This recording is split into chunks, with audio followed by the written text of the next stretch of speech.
Le corpus de ces élèves qui nous élèvent. 8 ensembles de pages de contribution à lire sur le site académique. Plus de 250 témoignages. Des contributions à chaque fois singulières venant d'enseignants majoritairement, mais aussi d'autres membres de la communauté éducative. Il s'oublie souvent que l'agent présent tôt le matin, dans la cour ou les salles de classe, joue un rôle aussi important auprès des élèves que les adultes les plus en vue dans l'action éducative. Un corpus aux formes diverses, allant du récit au poème. Patrice Luché, par exemple, Sous pression, page 6. En passant par le témoignage audio, dont on peut apprécier le grain et le souffle. Par exemple, Frédéric Bélan, Une rencontre. De ces témoignages se dessinent des pratiques pédagogiques diverses, qui nous font voyager dans le temps, de l'année 1956, avec Suzanne Julia Ragier, témoignage années 56 et 6e et la débutante, à notre début du XXIe siècle, et nous donne un aperçu de la vie éducative, non seulement dans l'Académie de Montpellier, mais dans d'autres lieux de France et du monde, comme la Grèce, la Tunisie, l'Arménie ou le Japon, toutes unies vers un seul point, l'élève. Si vous le voulez bien, faisons un tour non exhaustif de ces démarches. Beaucoup de collègues ont narré leur début hésitant et plein d'incertitudes.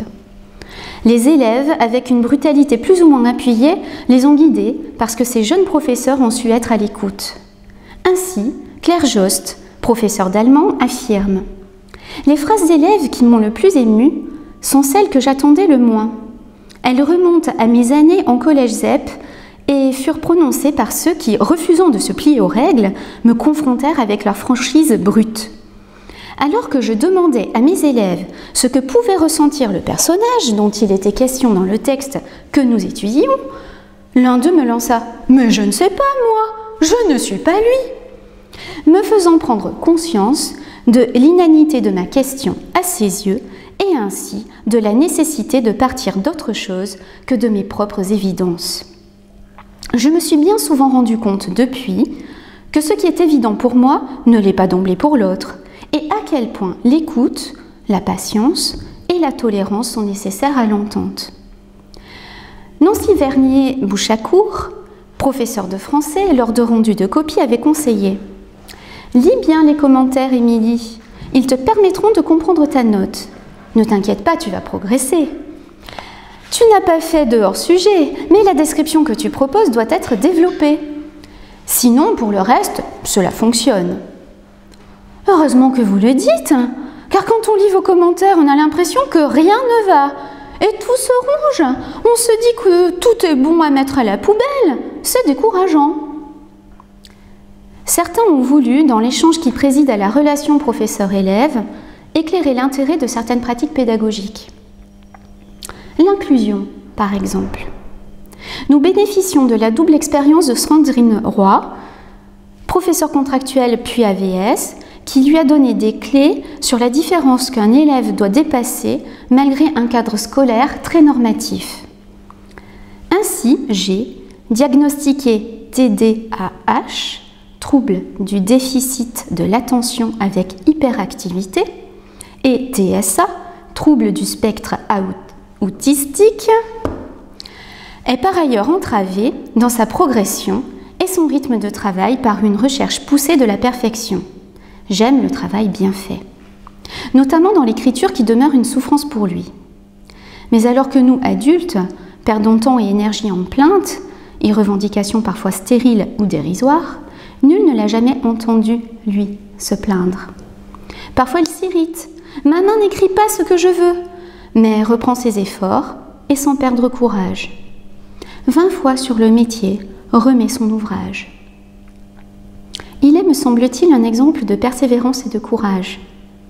Pour ne pas gêner les professeurs, nous sommes convenus de quelques codes. Tina, there is no alternative, signifie par exemple qu'il est grand temps de se focaliser sur l'activité en cours. Don't chipote, de mettre un terme aux hésitations comme ce A est-il parfait? Le trait qui souligne le titre est-il parfaitement aligné sur ce dernier?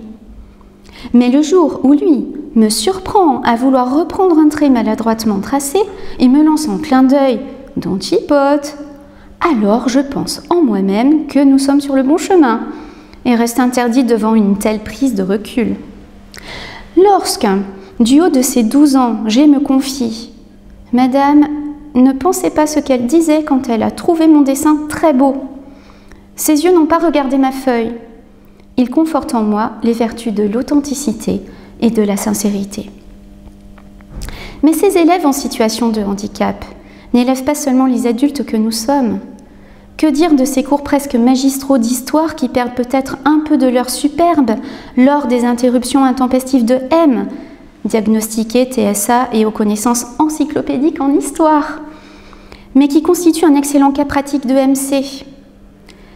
C'est bien dans ce cadre-là que les autres élèves, ceux au cerveau neurotypique, prennent conscience qu'une situation de handicap ne doit pas être systématiquement associée à un déficit intellectuel. C'est bien aussi en cours de mathématiques que les regards changent sur ces élèves accompagnés lorsqu'ils sont les premiers à résoudre le problème ou que les habituels premiers de la classe découvrent que l'inclusion des uns peut rimer avec l'émulation de tous. Et ces moments de grâce où la classe fait silence, un vrai silence de cathédrale, où chacun retient sa respiration, s'immobilise pour permettre à A, hypersensible au nombre 10, d'achever sa prise de parole sereinement, sans fondre en larmes. Ainsi donc ces élèves élèvent aussi leurs camarades, les incitant à ne pas porter de jugement trop hâtif sur les autres et à accepter là où les différences. À faire société, en somme. Il faut de tout pour faire un monde, dit l'adage. Convenons qu'en matière d'élèves, il les faut tous, ensemble. Le collègue de mathématiques et de SVT, Serge Alboer, avec une grande sensibilité, met en scène un petit Christ aux troubles autistiques, qui l'a poussé à un effort de clarté dans le vocabulaire choisi, de reformulation des consignes ou explications, un débit et une hauteur de voix plus maîtrisés, effort profitable à tous, tout en le rendant admiratif de l'évidence que représentait pour cet élève le raisonnement mathématique. L'inclusion ne s'arrête pas aux élèves reconnus pour avoir des besoins particuliers. Il s'agit de tenir compte de chaque élève d'une classe et lui permettre d'être, d'affirmer son existence et sa valeur. Béatrice Mills en a fait l'expérience avec celui qui dessinait, apparemment dans une grande indifférence pour le travail qui était mené par les autres sur le CID, et qui, interrogé par elle, a révélé son attention fine et pertinente, à travers une interprétation remarquable du passage que tous devaient connaître par cœur. Le professeur doit chercher la vérité sous les masques portés par ses élèves. S'il reste à la surface et oublie ses devoirs, il perd irrémédiablement des êtres discrets ou violents pour se protéger. Suzanne Bultel l'a découvert dans sa carrière de psy-EN, puis d'inspectrice. Le cadre donné par l'adulte est le bâton qui soutient l'élève sur le chemin de ses études et plus largement son épanouissement personnel. Le comportement hors norme est un indice de l'attention qu'il faut porter à l'élève. L'évaluation, est-ce un révélateur? La question de la note est incontournable. Les élèves produisent des copies, les professeurs les corrigent. Jean-Pierre Delorme, dans La bienveillance et l'évaluation, montre que la façon d'évaluer d'un enseignant témoigne de sa conception de l'enseignement et de son adaptabilité à son public. À quoi cela peut nous servir, puisque nous avons comme professeur Monsieur X en maths, Monsieur Y en anglais, Monsieur Z en électrotechnique? On ne pourra jamais réussir avec eux. Cette remarque, dit-il, m'a fait prendre conscience qu'un professeur devait faire preuve de bienveillance et qu'il devait évaluer positivement les élèves, non sur leur savoir, mais sur des compétences, en proposant des activités contextualisées ayant un sens, à leurs yeux. Marc Rosenzweig, professeur puis inspecteur de SVT, a modifié sa pratique de l'évaluation quand un élève lui a démontré, par ses résultats au baccalauréat, qu'il le sous-notait, en cultivant un système de notes relatif. Le dialogue avec cet élève a modifié en profondeur sa pratique en tant qu'enseignant, puisque la notation des devoirs a été ensuite accompagnée d'une plus grande considération pour les compétences et un rendu des travaux en privilégiant le silence plutôt que des commentaires délétères pour l'élève. Les activités artistiques ont aussi un grand intérêt et peuvent nous mener vers une pédagogie de projet. Aussi bien des enseignants que des écrivains ou artistes ont décrit la force du projet artistique ou de l'introduction dans la classe d'une activité artistique. Parmi les nombreux témoignages que vous pourrez lire, j'en retiendrai 3. Le premier a un air de rien pour Fabien Damon, qui dans une classe de SECPA a créé du lien grâce à une chanson qu'il a jouée avec sa guitare. Que s'est-il joué dans ces quelques minutes de musique? Avec le recul, beaucoup de choses essentielles et en premier lieu, le lien. Un lien s'est tissé entre les élèves et le professeur. À partir de ce petit fil ténu, on a pu tricoter notre relation maille après maille, avec des ratés, des découragements, des crises. Mais en construisant, petit à petit, notre culture commune, des références partagées, des émotions, le début d'une complicité. Sans lien, pas d'enseignement. J'ai compris que dans la tête d'un élève, 8 minutes de guitare par semaine pouvaient peser davantage que 8 heures de maths et de sciences. Ensuite, je me suis souvent demandé pourquoi Andy n'avait pas saboté la chanson, comme il pouvait le faire avec un cours de maths. Peut-être était-ce par sensibilité pour la musique? Je pense surtout qu'en chantant devant eux, il avait perçu que je ne trichais pas. Je n'étais plus le professeur sûr de lui et détenteur de connaissances inaccessibles. J'étais celui qui doute, qui a peur de se tromper, celui qui demande l'aide d'un regard, qui s'expose aux moqueries des autres, qui ressent ô combien fortement qu'il ne sait pas bien, comme lui, comme eux. Je n'étais plus le gardien d'un savoir froid à défier. J'étais à sa merci et il m'a tendu la main, il m'a laissé finir. Andy m'a appris à ne pas écraser celui qui ose un pas hésitant sur le chemin des apprentissages, à tendre sans cesse une main pédagogique, ferme mais tendre, et à dire à mes élèves qu'apprendre est difficile, merveilleux et infini.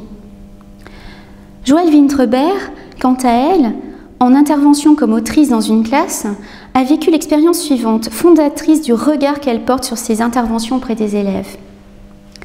J'ai décidé de leur lire l'une de mes courtes nouvelles, et le miracle s'est produit, une qualité d'attention qui me permettait de reprendre espoir. Après, tout s'est révélé si facile. Les questions fusaient. J'expliquais le b.a.-ba de mes pratiques, mes difficultés, mes moyens pour les surmonter, les supports de mon écriture.